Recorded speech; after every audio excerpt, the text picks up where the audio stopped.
तुम्ही चोरी करायला आला आहात का? नाही हो, मी मी ते मी काय लावलंय आणि असं केव्हाही आमच्या घरात घुसताय? तुमचं घर आहे.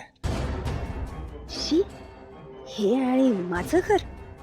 ते सगळं सोडा, अगोदर मी विचारलेल्या प्रश्नांची उत्तरं द्या. मी त्यांचं हितचिंतक आहे असं समजा. भावनाला भेटायला आलोय. तुम्ही ओळखता भावनाला? मी म्हणाले ना तुम्हाला, हे आमचंच घर आहे, मग हे आमचंच घर आहे. आणि दुसरी गोष्ट, भावना माझी जाऊ आहे, सख्खी जाऊ. पण ही सगळी चौकशी तुम्ही का करताय? एक अत्यंत महत्वाची माहिती आहे माझ्याकडे, ती त्यांना सांगायची होती.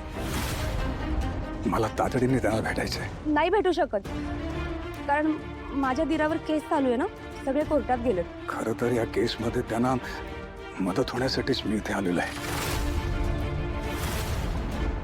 म्हणजे तुम्हाला काय म्हणायचं ते नक्की सांगू शकता का मला?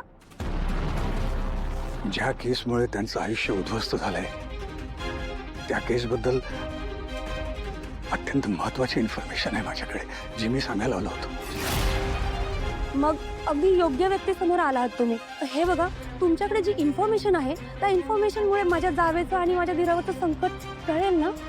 हो, कारण सिद्धू या केसमध्ये निर्दोष आहे. खरा अपराधी कोण आहे माहिती आहे मला. कोण आहे खरा गुन्हेगार? रवी नावाच्या माणसाने हा ऍक्सिडेंट घडून यावं म्हणून सुपारी दिली होती ट्रक ड्रायव्हरला. अपघात सिद्धूच्या गाडीने नाही, तर ट्रकच्या धडकेने झालाय. याच्या मागे हा रवी आहे. त्यांनीच हे सगळं कारस्थान रचलं होतं. रवीच्या सगळ्या गुन्ह्यांच्या मुळाशी जाणं खूप गरजेचं आहे, आणि म्हणून भावनापर्यंत पोहोचणं अत्यंत गरजेचं आहे मला.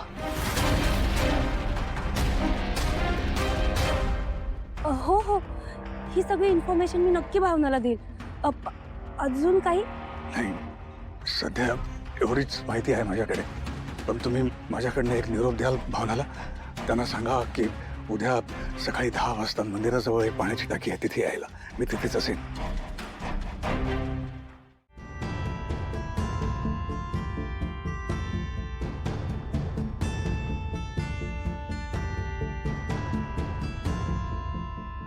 अरे सोमू, बरं झालं आलास. तुलाच फोन करत होतो.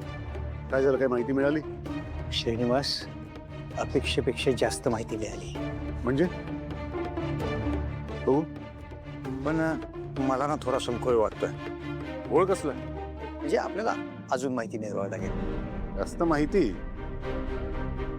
हा ट्रकचा मालक आहे का? हां, तेच. जो ट्रक चालवायचा ना, तोच ट्रकचा मालक आहे. म्हणजे ट्रकच्या ड्रायव्हरच्या नावावर ट्रकचं रजिस्ट्रेशन आहे. मला घो काय रे? माझा एक मित्र RTO मध्ये आहे. मी त्याला परिस्थितीचा उलगडा न करता माहिती विचारली, तर त्यानं मला असं सांगितलं की रेकॉर्ड असं सांगतंय की ट्रकचा जो ड्रायव्हर आहे, त्यानं ट्रकवरती भरपूर कर्ज उचललंय आणि त्यानं अनेक हप्ते फेडलेलेच नाहीये. पण का कोणास ठाऊक. पण मला काय वाटतं, आपण मिळवलेली ही माहिती आणि ही केस याचा काहीतरी संबंध आहे. कारण तू आणि मी बऱ्याच वेळा बघितलंय, लोक पैशासाठी कुठल्याही थराला जातात. हा आपल्या वडिलांना सतत त्रास द्यायचा, त्यांच्यावर अन्याय करायचा. पण आज याला आपल्या वडिलांच्या बाबतीत केलेली सगळी पापं धुवायची संधी मिळाली आहे. आज याला खरं बोलताना पाहून मालक स्वर्गात नक्कीच खूप खुश होतील. आपलं नाव? पुकारलं की आता रामनाथ. ओके. यातलं हस्ताक्षर तुमच्या वडिलांचं आहे की नाही तेवढं सांगा.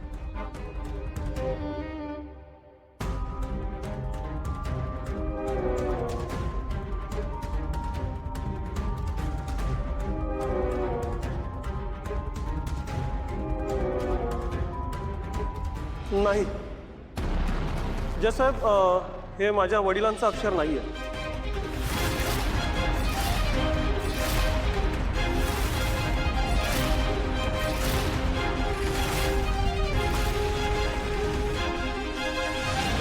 अरे वा, इट्स अ गुड डे.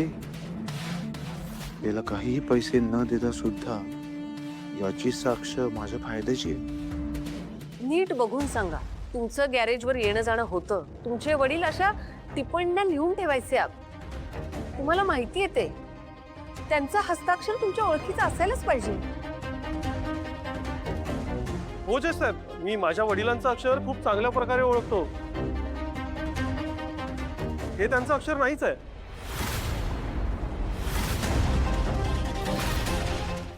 तुम्ही काहीच केलेलं नाहीये ना, मग तुम्ही निश्चिंत राहा आणि न्याय व्यवस्थेवर विश्वास ठेवा. Thank you madam. Your honour, truck driver गायब झाल्याचा अजून एक पुरावा म्हणजे ट्रक खरेदी करतेवेळी त्याने घेतलेल्या कर्जाचे अनेक हप्ते गेले अनेक महिने त्याने भरलेले नाहीयेत आणि हे त्या बँकेचं स्टेटमेंट.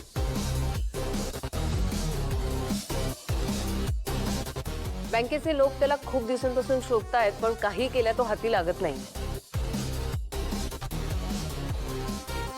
ॲडव्होकेट कालिंदी, कोर्टासमोर तुम्ही सादर केलेले सर्व पुरावे लक्षात घेता सिद्धिराज गाडे पाटील हे निर्दोष आहेत असं कुठेही सिद्ध होत नाही. पुरावे तितकेसे ठोस नाहीत. हां, पण सिद्धिराज गाडे पाटील निर्दोष असू शकतात ही शक्यता मात्र यशस्वीरित्या तुम्ही सिद्ध केलेली आहे. कोर्टाकडे असलेली मर्यादित वेळ लक्षात घेता केसच्या अंतिम निर्णयापर्यंत पोहोचणं सुद्धा तेवढंच महत्त्वाचं आहे. त्यामुळे कोर्ट तुम्हाला 24 तासाची मुदत देत आहे. पुढच्या 24 तासात तुम्ही सिद्धिराज गाडे पाटील यांना निर्दोष सिद्ध करणारे पुरावे जर जमा करू शकलात तर केसला वेगळं वळण येऊ शकतं. पण जर तुम्ही हे करू शकला नाहीत तर कोर्टाचा सुद्धा नाईलाज असेल.